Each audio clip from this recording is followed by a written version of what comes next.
bullet point 6.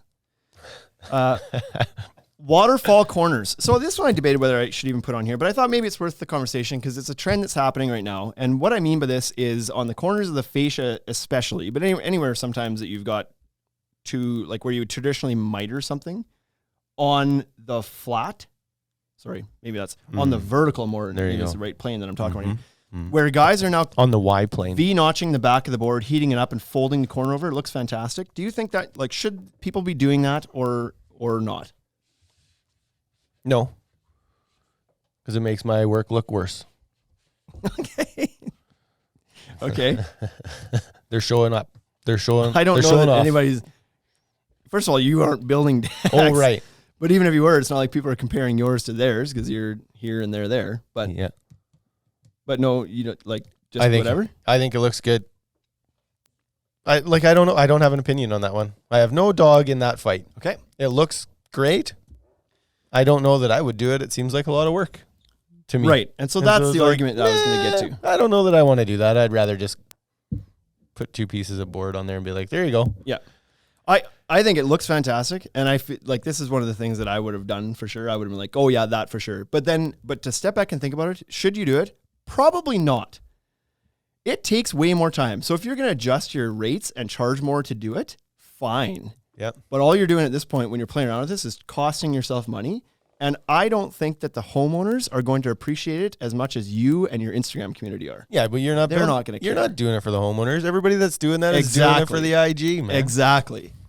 So that's, I guess, my point is that you're spending time and money just for a little bit of pat on the back on Instagram more than the homeowners like, boy, I'd have been pissed if you would have done it the other way. Like if you would have just mitered that, right? Like the homeowners don't care. They don't.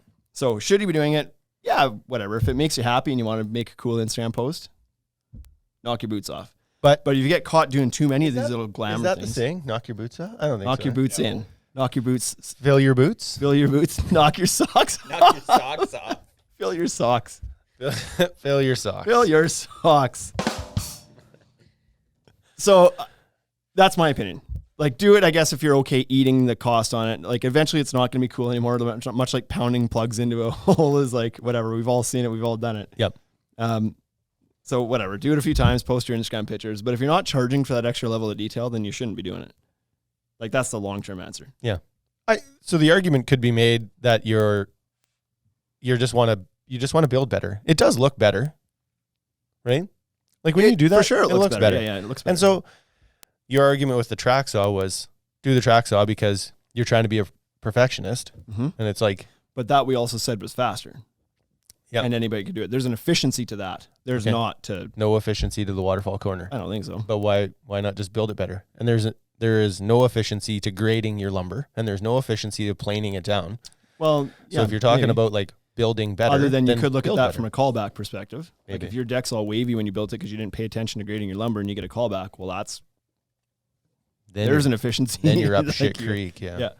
How about 10% So, off? See you later. The question for this, and it just came up through the Instagram from Mitcon Decks, is how long is that going to last? And so that's always a question too. And I think that for the most part, where people are doing this is on short little pieces, and it's usually on the on the in line with the grain or the length of the board. And so these boards don't expand and contract widthwise hardly at all. Yeah. So I don't think you're at risk of that's like breaking.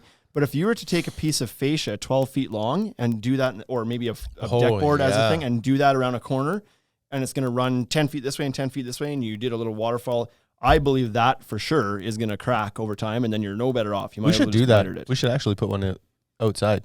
There is no climate as shitty as ours. Yeah. And we've got some boards out in the back that are unsellable condition, so we should test that. So I do think on the shorter corner pieces, you're probably pretty safe. It's likely not going to break. But on longer pieces, I think there's a pretty good chance that it will break, especially on PVC products because they're very hard caps on them. Yes. They're not going to flex at all. Yeah. If they try to expand and contract at all, that line's going to crack. Yeah, you have a better chance with the HDPE. Eric Teru says, that looks good when you nail it. Looks like shit when you're off. He's right. Yeah, much like a regular miter. Looks great if you do it. So if you do it well, and it looks like crap if you don't. Yep. So some good feedback on that one too. See, I thought this episode was going to have some. We got some interactivity. We got some people.